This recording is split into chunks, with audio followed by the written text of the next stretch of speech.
I'm back in the Jake Moats hollow. Right up there at the head of this hollow was where the Moats farm was. Last used in about 1940. You see this path that I'm on, it's the original path that they used. You see across the way there, that light colored path, that's a logging path, but it connects into a path on the opposite side there, same level that I'm standing at. And if you follow it down, you can't see it through all the trees. That's the first mine that I was at. That's in part 1 of the Moats family house coal mines video. And this will be part 2. So Sonny Fisher from Lower Lick Run told me if you're at the bottom of this hollow here on the Lick Run side, up on the right side, he said there's another mine in what he called a grapevine thicket. And these are wild grapes. If you see all the vines hanging in the trees here. So I just found this path that connects into the other old path on the other side. Notice a couple old trees here, like field trees. Walnut, a double poplar back there. And just started walking this path around. Because you just see all the grapevines, wild grapes hanging there. Okay, I'm going to pause this and get up ahead to where the mine is. Just wanted to show you the massive grapevines, how old those vines are. Look how big they are.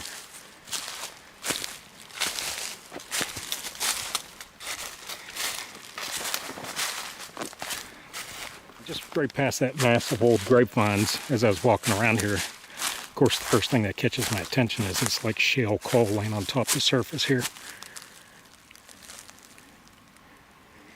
And looking up, I saw a cliff that you could still partially see there. Cliff of rock sticking out. You see that fresh. See the surface of the water moving because there's so much dripping in there.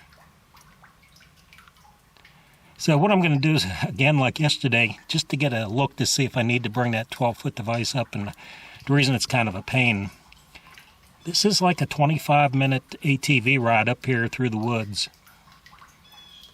Yeah, so it's a long way to have a 12-foot board hooked to your four-wheeler to navigate.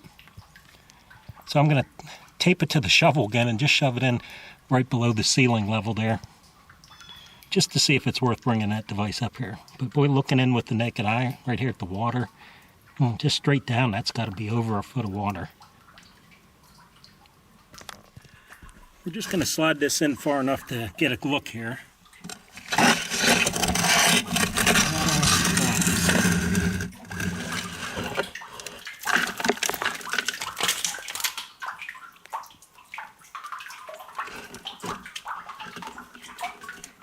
Okay, that's the right side there. Coming around to the center.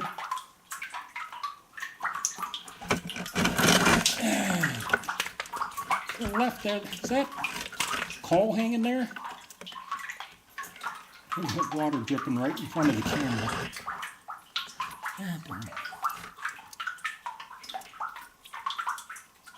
Yeah, I don't know that I need to bring my 12-foot device back. I'm looking at this now. I'm not going to gain anything by it. Let me zoom in on the center there.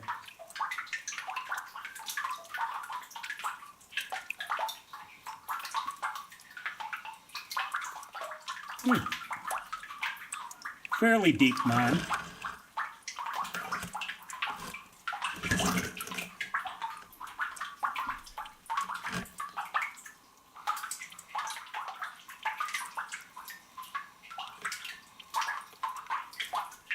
You know,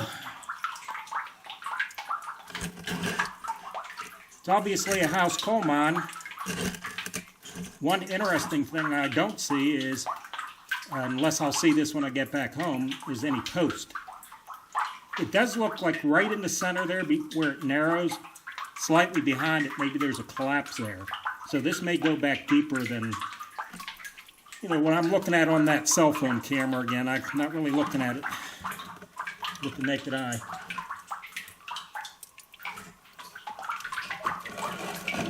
And again, I have this tied, taped up to a shovel.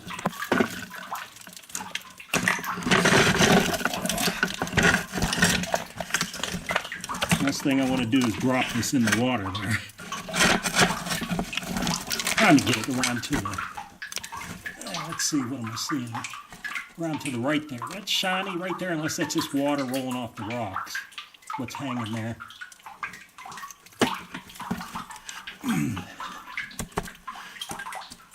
Okay, so this is the second mine.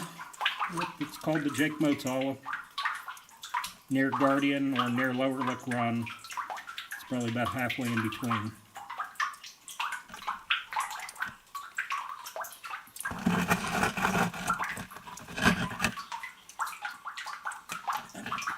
Don't see any strange creatures swimming around, do you? And I don't see any bats on the ceiling unless I find them when I edit this, but that'll do it.